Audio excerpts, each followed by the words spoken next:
माया सरोवर part 20। मृत्युपक्षी वृक्ष की एक डाल ने जब कृपाणजित के सर को पकड़कर ऊपर खींच लिया, तब निकट की दो डालों में से एक ने उसका कंधा पकड़ लिया और दूसरे ने उसके हाथ को कस लिया। कृपाणजित उनकी पकड़ से अपने को बचाने के लिए हाथ मारते जोर जोर से चिल्लाने लगा, कृपया मुझे बचाइए, मैं मरा जा रहा हूँ। कृपाणजित ने आर्तनाद सुनने वाले नाटी जाति के सिपाहियों ने उसकी मदद करने का कोई प्रयत्न नहीं किया। किसी भी हालत में मृत्युबक्षी वृक्ष के निकट जाना उनके लिए खतरनाक था, लेकिन उनमें से कुछ लोगों ने कृपाणजित का वाहन जलाश्व को भागने से पकड़ लिया। थोड़ी दूर पर पहाड़ी टीले पर खड़े हुए जयशील तथा सिद्ध साधक टीले से उतरकर दौड़े दौड़े वृक्ष के निकट पहुँचे थे। तभी सर्पनख जलाश्व पर वहाँ आया और बोला, मेरे छोटे भाई का पता जानने वाला यही एकमात्र व्यक्ति है। यह मरता जा रहा है, इसे बचाना होगा। यूँ कहते उसने मृत्युबक्षी वृक्ष की एक डाली पर वार किया। सर्पनख की तलवार के आघात से वृक्ष जड़ सहित एक बार हिल उठा और एक अंगूठे के परिणाम की लंबी डाली सांप की भांति टेढ़ी होकर नीचे झुक आई और सर्पनख के कंठ से लिपट गई।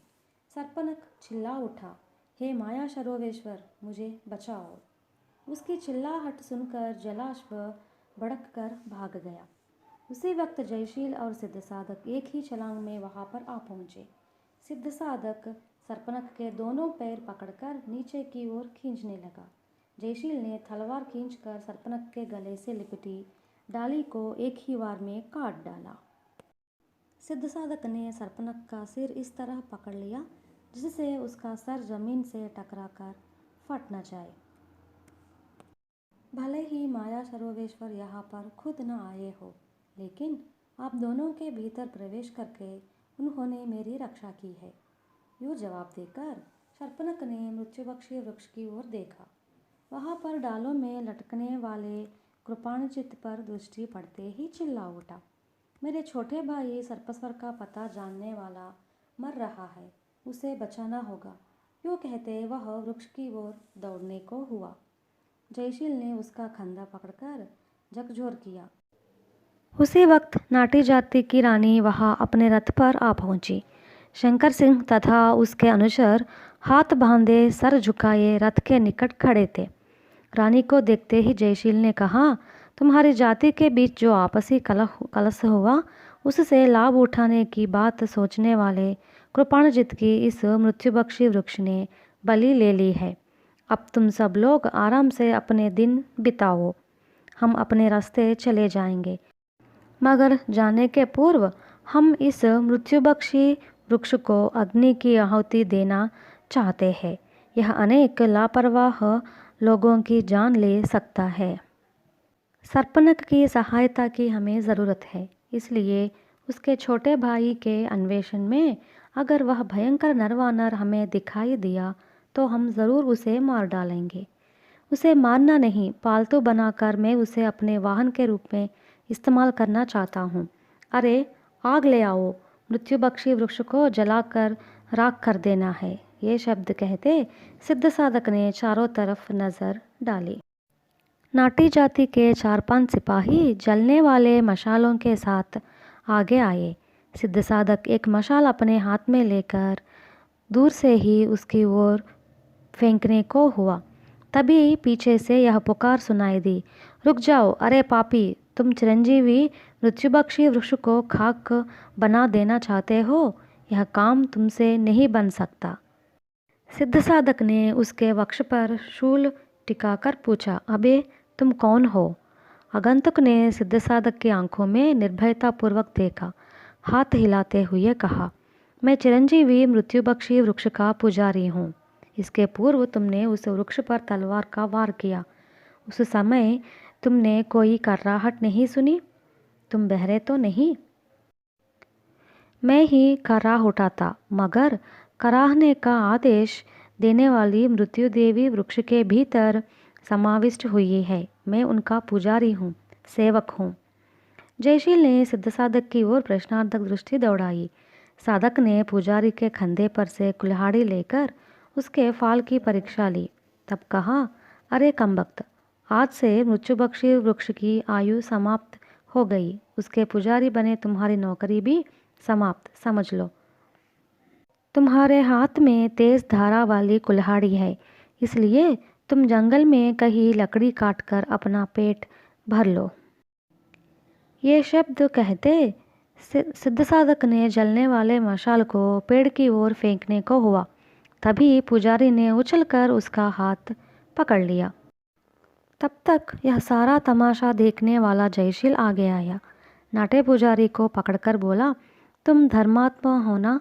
तुमने कभी किसी प्रकार का धोखा दगा नहीं दिया है ना? महाशय, इसमें कोई संदेह भी है? पुजारी ने जवाब दिया। पुजारी के मुंह से ये शब्द निकलने की देरी थी। उसे ऊपर उठाकर मृत्युबक्षी वृक्ष की ओर फेंकने को हुआ। तभी पुजारी थरथर कांपते चीख उठा, महाशय, मुझे प्राणों के साथ छोड़ दो। भयंकर मृत्यु का शिकार मत बना दो। जयशील ने हंसते उसे नीचे उतरा। तब कहा, सिद्ध साधक, अब हमें अपना समय व्यर्थ नहीं गंवाना है। मृत्युबक्षी वृक्ष में आग लगा दो। सिद्ध साधक ने नाटे सिपाहियों के हाथों से जलने वाले मशाल लेकर वृक्ष पर फेंक दिया। दूसरे ही क्षण तेल से भीगी सूखी लकड़ी की भांति मृत्युबक्षी वृक्ष धुआं व शोलों के साथ जलने लगा। अरे सर्पनक कहा? यूँ कहते जयशील ने चारों ओर नज़र दौड़ाई। सर्पनक एक जलाश्व पर सवार हो दूर पर स्थित पहाड़ों की ओर देख रहा था। वह गंभीरतापूर्वक सोच रहा था। जयशील वहाँ पर स्थित रानी शंकर सिंह तथा नाटी जाति के सिपाहियों को लक्ष्य करके कहा, तुम्हारा प्रबल शत्रु कृपाणजित जलने वाले उस मृत्युबक्षी वृक्ष के साथ राख होता जा रहा है। अब तुम लोगों को डरने की कोई आवश्यकता नहीं। सुखपूर्वक जीवो, हम अपने रास्ते जा रहे हैं। इसके बाद जयशील जलाश्व पर तथा उसके पीछे सिद्ध साधक चल पड़े। नाटी जाति के लोगों के जयकारों से सारा जंगल गूंज उठा। उस जयनाद को सुनकर सर्पनक ने सिर घुमाकर देखा। दूर पर जाने वाले जयशील तथा सिद्ध साधक को पुकारकर कहा, जयशील, सिद्ध साधक, मेरे छोटे भाई की खोज करनी है ना? रुक जाओ, मैं भी तुम्हारे साथ चलता हूँ। इन शब्दों के साथ उसने अपने अश्व को उनकी ओर तेजी से दौड़ाया। हम दोनों माया सरोवर का पता लगाकर उसके मालिक के टुकड़े टुकड़े कर देंगे और उन मांस खंडों को जलपक्षी तथा जंगली जानवरों का आहार बना डालेंगे। ये शब्द सुनकर सर्पनक ने अपने चेहरे पर अनिश्चा व्यक्त की, पर उसने कोई उत्तर नहीं दिया। जयशील अपना पूर्वानुभव सर्पनक को सुनाने जा रहा था। तभी सर्पनक ने हाथ उठाकर दूर की एक पहाड़ी गुफा की ओर संकेत करके कहा, उस गुफा में से झांकने वाला भयंकर जानवर कहीं नरवानर तो नहीं है? हाँ हाँ, नरवानर ही है। यूँ कहकर जयशील विस्मय में आ गया। तभी नरवानर भयंकर गर्जन करते गुफा में से बाहर कूद पड़ा। दूसरे ही क्षण भीकर गर्जन करते मकरकेतु का वाहन जलाग्रह गुफा से निकलकर नरवानर पर आक्रमण कर बैठा और अपनी सूंड से नरवानर को कस लिया। कहानी और है।